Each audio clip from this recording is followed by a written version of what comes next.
been craving Indian food for like a week, and they came through tonight with some vegetarian Indian food and a spicy vegetable samosa, naan, and this sauce. I mean, I'm like so happy right now. You don't even know. Another day down in the books. Oh my goodness, what a night. Wait until I tell y'all about this night. Like, I cannot wait to go back to the hotel and shower and go to sleep. So one thing I'm realizing is that a lot of my friends who also take care of COVID patients, their hospitals do like COVID units. Like, it's not the whole hospital. It's like this unit is specifically for COVID.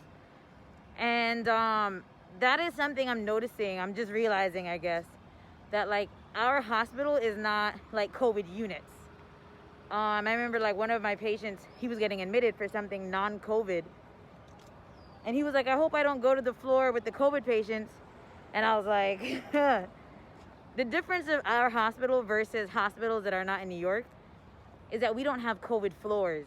The entire hospital is COVID. Like, there's no room to segregate. So, you know, even in the emergency room, we have COVID patients in the hallway. You know what I mean? Like, so the whole PPE type of thing, it's very like, we wear it, but it's like you're gonna be gowning up for like every room. It's just different. So yeah, so it's like I kind of feel bad for the patients who are not COVID who are coming to the hospital, because you can't get away from it, to be honest. It's, do not come to the hospital right now unless you need to, because yeah, COVID everywhere.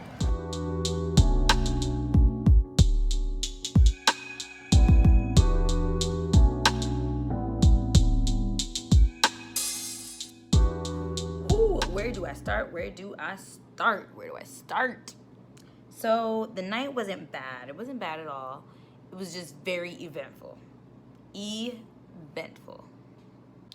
So yes, a lot of the emergency room patients are coming back. I don't know if it's because they said that, you know, Corona's clearing up or what, but people are out and about, I guess, because we had a lot of traumas tonight, and we are a level 1 trauma center. So, and tonight I was on the trauma team, which was so random to me because even when I was a travel nurse, traveling to other trauma ERs, they never let me be a part of the trauma team. Even if you're trauma certified, they just always let their own permanent staff do that. So every trauma tonight we had to respond to, and one trauma in particular, I was doing CPR, you know, giving staying alive, but like a lot faster, because, you know, that song is actually not fast enough. So, and the individual was bleeding like everywhere, bleeding from their head, just blood was everywhere. And without getting too detailed because of HIPAA, you know, but while I'm doing the CPR, blood is spewing out of their mouth, out of their head. It's just spewing. Like, every time I pump, it's just like spewing, and I'm like, ugh. Mind you, I do have on PPE, I do have on my face shields, I have on my mask, whatever, but this blood, like this whole section and stuff is still out. So, you know, like the PPE doesn't cover every little inch, so there's like blood getting on like my ear, and I'm like, what? Like, not like a lot, it's just, you just felt the splatter, kind of like, because, you know, when you're doing CPR, the patient's head was like to my right, and so all this blood was just splattering on me, and I'm like, oh, I gotta go. And then they the paramedic screams out, oh, they're HIV positive. I'm like, what the, you gotta be kidding me. So I'm like, what is it? So we finish up in there, I leave.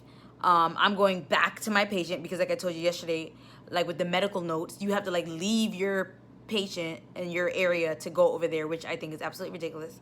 I go back over to where I was. As I'm running back over there, because I'm trying to get to a sink so that I can like wash my face, like just wash this whole area. And as I'm running over there, one of the aides are like, Monique, we need you. Your patient's on the floor. I'm like, pause. He is a 1-to-1. So that means that he has a sitter at his bedside. He just needed to have someone there to make for his safety. So there is a CNA, a certified nursing assistant, sitting there with him right outside of his door the entire night. The entire night. So my question is, if you were sitting right there, how in the world is my patient on the floor?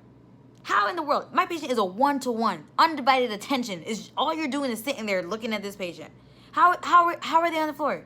I need answers, and I need answers now. So I'm going to this patient that they're telling me is on the floor. And they're like, oh, we're looking for you. I'm like, excuse me, I was in a trauma over there. And I said I'm going to trauma. You heard them call it trauma. And your whole duty is to be right here with this patient all night. So I was like highly annoyed because, first of all, the person doing the 1-to-1, she was absolutely useless, this tech. And I love CNAs, like, especially when you get a good one. She was useless. She was on her phone. They were falling asleep. There's all kind of stuff. You have one job. So usually I'm very calm. You know, I'm very nice and sweet. But let me tell you, I went off. So I got in there, and I'm like, who is watching this guy? Who is watching him? And she, oh, well, I was on break. No, you forget about you. Who is watching him? Because I left this guy here to watch this patient when I left to go to the trauma. So I don't understand. And I mean, they were like scared of like my response, I guess, because I was like, who's watching him? Like, nobody can answer it. I was like so fed up. Nothing frustrates me more than people who are like truly not doing their job. Like, you have one job. So I was just like super frustrated. I still was trying to go and wash this blood off my face. And you're calling me urgently for some crap that should have never happened because you had one job. Then one of the other agency nurses come around the corner like, girl, these people over here are getting into a big old argument. They about to start fighting. They about to start throwing bowls. I'm like, what is even happening? So some other workers in the corner over there, something happened. They got mad at each other. It was like two workers, and you know, one of the workers threw their mask off, and so it was starting. I'm like, and my agency nurse was like, is this how they do it in New York and the Bronx? When they have an altercation, they ready to throw bowls? I'm like, y'all are not about to fight at work. Y'all are not about to fight at work. Okay? Like, what is even going on up in this piece? What is even going on? So it was just like trying to break that up. I mean, it was just like the absolute most was going on. The absolute most. To the point where it was like, it wasn't even Corona tonight that was the problem. Corona was not the culprit of my night. It was just like a bunch of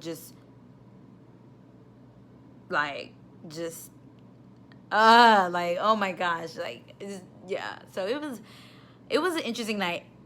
Then one of my other agency coworkers, she was on the medical note team, so she went to this medical note, and the individual was very sick, and one of the staff nurses said, oh, I'm gonna take that patient.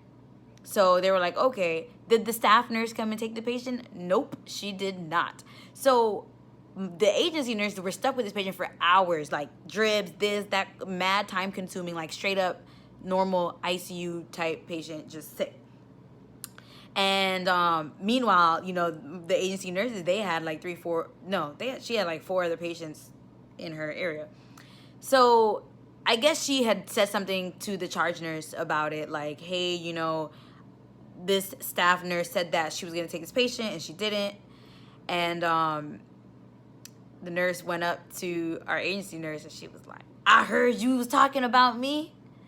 You have something to say, you say it to my face. And I was just like, I'm like, what? Like, so I'm looking like, you gonna say it to her face? Because let me tell you, I was about to say it for her. Like, excuse, you said you were gonna take this patient and you didn't. You dipped out. So it was just a dramatic night of just like coworker. It was like a full moon for the staff. But the night itself wasn't like terrible. Unfortunately, we did have a lot of deaths. But the crazy part is, the deaths that we did have, a lot of them were not necessarily related to Corona. It was just like ER stuff, you know? So, man, I was like, I'm ready to go home. I'm ready to go. I'm on night 10. Like, I'm not dealing with y'all in this stuff. Don't push the buttons. Don't push them. Because y'all doing like this right now. Just eat, eat. And I'm like trying to be firm and nice with a smile. Like, in other news, a lot of my agency coworkers are going home, and it sucks because like they're not giving me like any closure. Like they're just like not on the bus, or they're just like sending a message to the group chat like, it was nice working with you guys, I'm flying out at noon. And I'm like, what the so yesterday we lost 2 of our agency nurses. So like every day we get on the bus, it's just like less and less people, and it's just like, dang, this is like survival of the fittest on this joint. So that kind of sucks to just like see people. I mean, some people are sick and some people are just going home. So it's like, yo, it's, and I'm just like, oh, I didn't get to say bye. And it's like, half the people don't care. They're like, okay, bye. And I'm just like, but I didn't get to say bye. But, man, it's just as the days go on, it's just so much more to being here than just the corona, you know. Even though corona is what brought us all here, it's just like a lot going on. Anyway, y'all, I'm going to my bed. Yeah. Bye.